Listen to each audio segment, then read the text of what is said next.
Okay, welcome back to the last part of the practical sharpening series.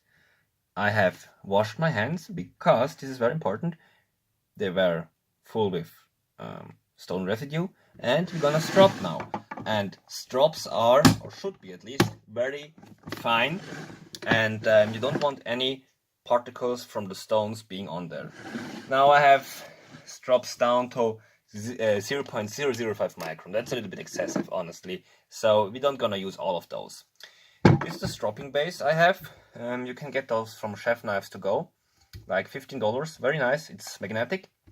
It's I think it's lapped pot metal, so it's nice and heavy. Or cast metal. That's the name. And then they have these strops, and they are magnetic as well. You can put them on there. This is bovine at 3 micron. Again, which micron you start at is depending on the finishing stone. I start stropping at 3 micron. You can start at 1 micron. It really depends. Play with it a little bit. Now, how do you strop? I've told you before when we were removing the burr, but I'm gonna show you again. Make sure the blade is clean, which it is. No residue. Lay it flat on the stone. Look for the shadow. Once it disappears, draw.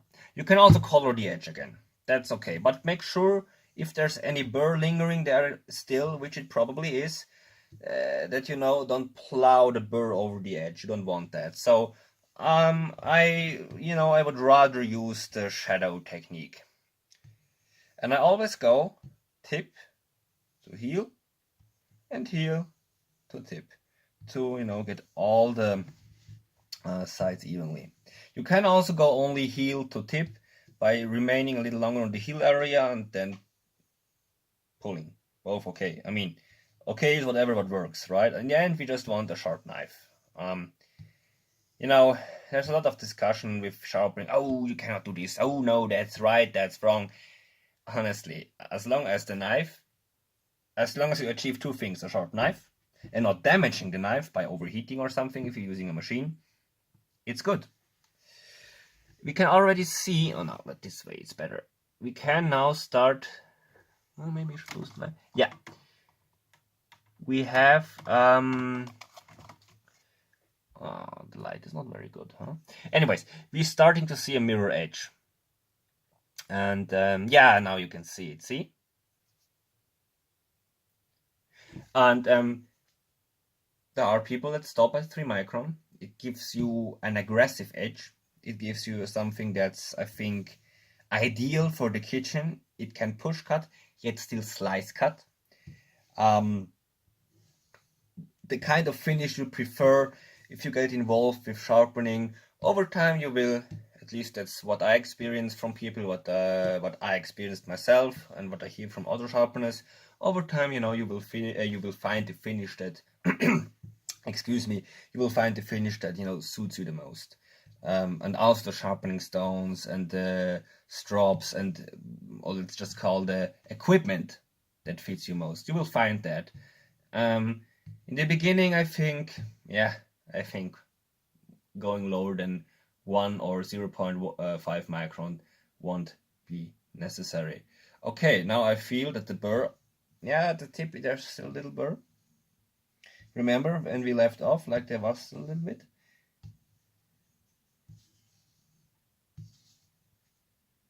Yeah, now the burr has come off all over the edge. And what I do, this is dangerous, so do it on your own risk.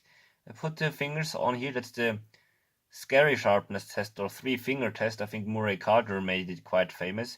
You put them on there with very little pressure, and then you go not this way. A lot of people will test sharpness this way, but this will just tell you is there an edge or not, but it won't tell you anything about how sharp this edge is. However, if you put the thumb on the back of the blade on the spine, it's important so you cannot slide that easy into it. Put the thumb on the back of the blade, 2 fingers or 3, I like to use 3, and go slightly back and forth. Your nerves, your body will tell you not to go too much into it. Like if you naturally feel reluctant to do anything, like if you feel it dig into your skin, which it does here, then you know it's sharp.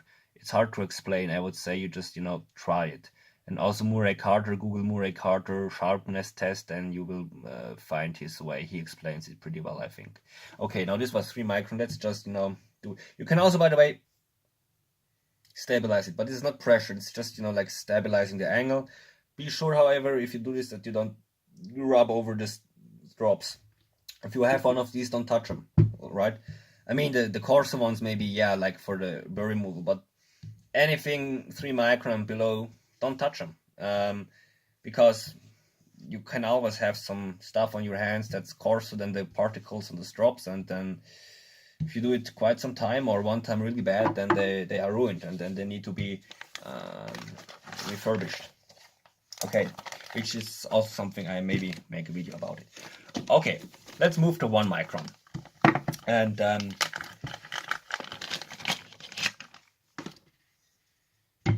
1 micron is, I found personally, a good test to test the heat treat. Now first, make sure it's clean. I like to do this here, but do it at your own risk. I don't recommend this to do this at home. Remove the compound, so you don't cross-contaminate with compound. If you get a whittling edge here with the 1 micron, you can be sure that your technique is decent. Hair whittling, I mean, like, I'll show you what I mean soon.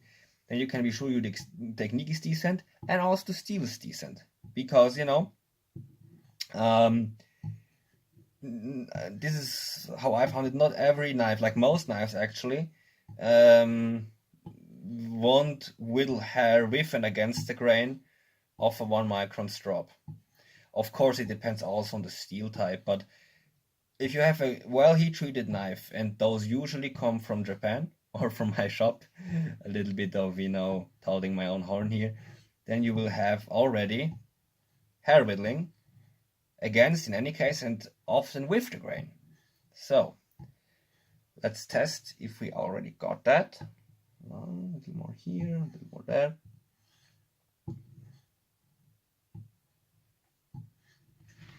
So I hope I can show you this now. My hair is very fine, so I usually find if I even can get one out of my head here. No.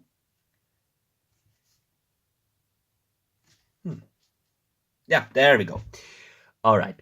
Now, the whole thing with the whittling, it also requires, technique. Can I even focus on my back camera here on the handy on the mobile phone? Handy is the German name for a mobile phone. Oh, that's a shame. Well, on my Instagram you will find a lot of videos where I whittle hair. So let's see if I can. Yeah, first against the grain. Like, I usually do it first against the grain, which is no problem. And now let's try with the grain.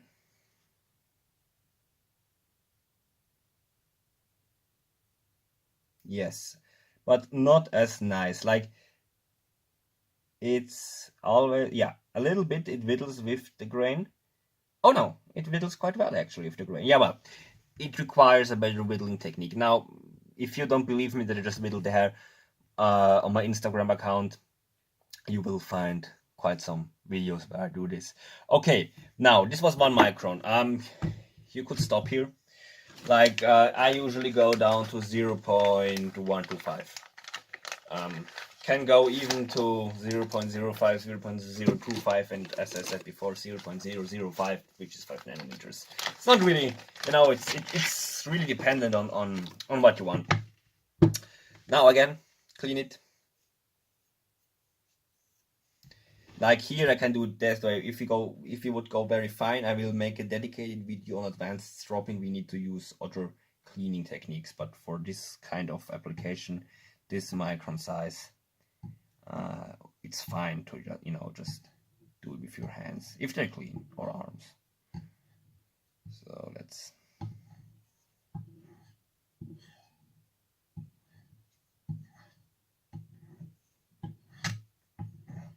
Now I will stop the video here and make a separate one about advanced stropping techniques, I think, at some point. Yeah. Okay, almost done.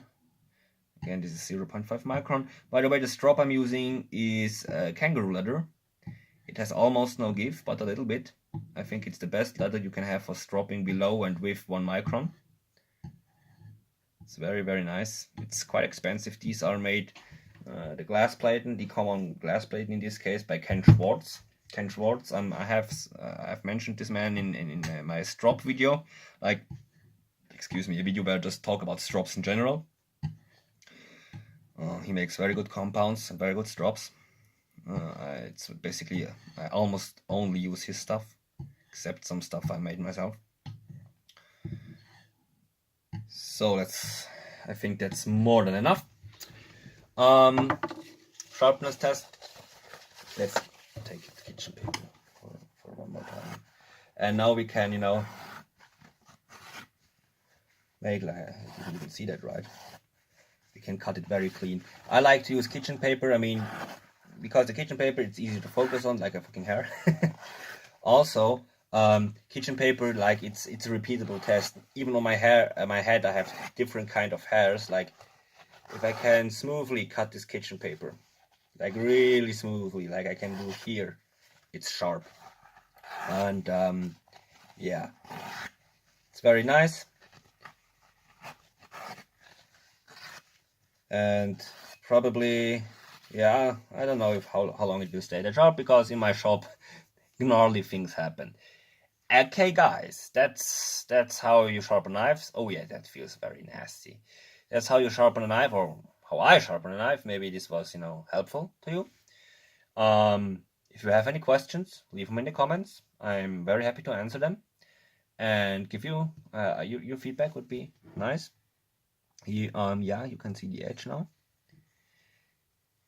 So yeah, you will also find like edgy pictures, if you will, on my Instagram, again, of bevels and stuff, and I also have some microscopic images. Thanks for watching, guys. Have a wonderful day, evening, wherever you are in the world, and see you soon. Bye.